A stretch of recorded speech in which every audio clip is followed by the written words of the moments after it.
Hello YouTube, this is part 2 to my vlog on suicide. Just to wrap things up, on part 1, the iPhone that I was using, my child's iPhone cut off. I don't know why. These iPhones are crazy. I don't know why people spend so much money on them, but anyways, I'm back, and like I said, suicide is selfish, but because you are suicidal doesn't make you a weak person. Everyone has that moment where they will break.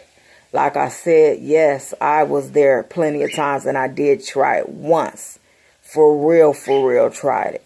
At home alone. Let no one know about it. And I'm still here. So I'm blessed. I will not take my own life now for nothing. I don't care what I go through. I'm going to try to make it for my children because I owe them that. I owe them to be here. They're mine.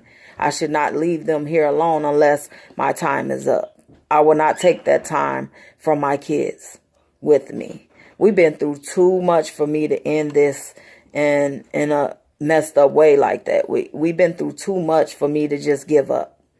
It would be no reason. I had over 14 surgeries. It would be no reason for those 14 surgeries to have happened for me to take my own life.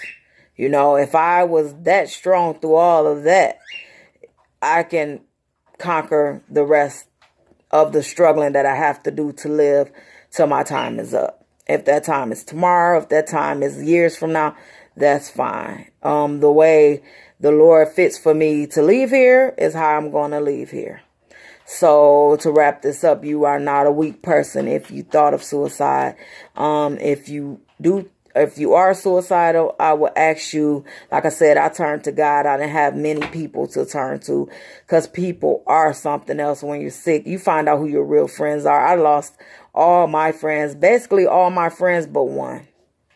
Honestly, I have like 2 friends, but only one friend that's constant with everything. And that's what comes to see me, make sure she's always in touch with me and going everything that's going on with me. If I was to call her right now, she doesn't even live in this same state, but she would be here. As long as it takes her 5 hours to be here, she would be here in 5 or 6 hours. Honestly, I only have one consistent person in my life that other than my children that will as friend wise. I do have a couple of aunties that, oh my God, I love my aunties, and shout out to them. I really appreciate that because like I said, I don't have a mother figure. After my sister died, that was my last mother figure. I had no one that treats me like their child, like, like to take that on. Like I see a lot of people, like after their parents die, maybe they'll have an auntie or a cousin or whatever family member that treats them like their own, but I never had that. To be honest, I never had that. No. When things happen to you, you'll see who your real friends are, who your real family are, and you will see all of that. And you never know who's going to be there until you go through it. People say they'll be there, and people act like they're there. Like people will think like a lot of people help me. No, I don't see anybody. And I love being alone now. Like, of course, they'll be like, well, Carla don't like company. No, I don't. I don't give a fuck about company now. Why? Because people left me alone for so long. Now I love it. I love being, serenity. I love it. I love to be in this house with my children and, or whoever, like my best friend. I love that shit. I love the alone time. I love it now. And I got to know myself better. I got to know God better. Even though I don't even go to church, but I know God better than I did that whole 18 years that I went to church. I know God better now than I did before. That's why the church thing, it don't matter to me. Like I said, I look at things different now, but my relationship with God is good. And with my being alone, it has me loving myself. I went a long time without loving myself. I just learned to love myself like a year ago. I hated myself because of my body, because of all the surgeries, because of the sickness and fear of no one would want me or love me. And everybody looks at me like a freak because of the disease I have. And people do.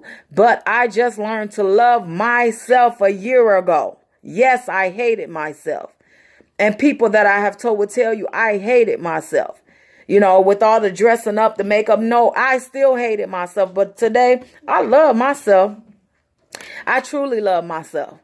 I don't care how sick I am, how fucked up my body is. I love every bit of it. I hate the sickness. I hate the tumors. I hate the wounds. I hate the surgical marks. But I love life itself, you know. And it does get so hard. It gets so hard. And it gets lonely, but I love the loneliness. It sounds so fucked up. And it probably is. But that's how people will leave you, lonely. But it's fine today.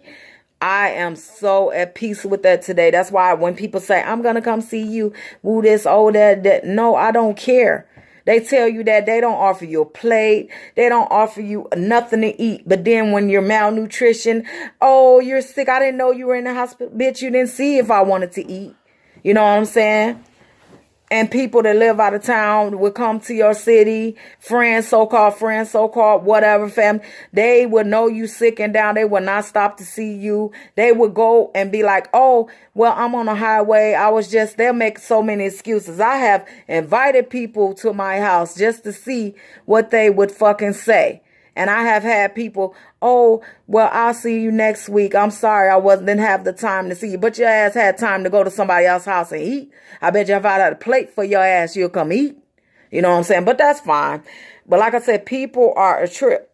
I done seen so many fucked up faces. Since my mother left, I have seen a lot of fucked up faces. And when I say fucked up faces, I mean fucked up faces. You feel me? But you're going to see that in life. But don't let that get you down. Do not let that get you down. Excuse my background. My baby trying to get in the video. But this shit ain't for her. You know. But that's okay. I love my children. But like I said, that's all I have is my children. You know. And that's all basically I live for is my children. All my animals. You hear my bird in the background. And I have a pit bull. They're my babies too. So I got 4 babies. You know.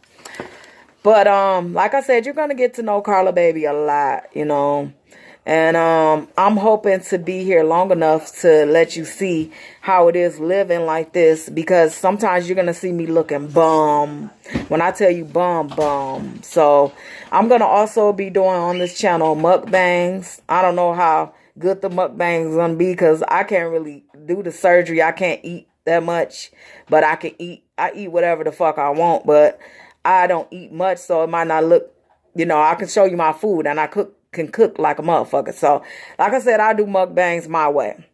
Mukbangs, and I will be, you know, talking to you, telling all kind of stories from when I was younger to up until now. You know, I went through a lot of shit in life, so we can chat, you know.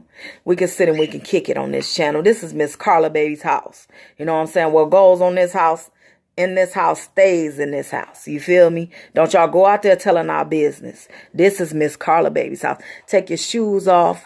Come cop a squat on the floor, on the couch, in the recliner, whatever. This is my house, and you are welcome. Anybody welcome. Short, tall, fat, skinny, goddamn a medium-sized motherfucking ducks, motherfucking cows. You're welcome to Ms.Carlababys' house, you know. And we gonna kick it. We gonna kick it.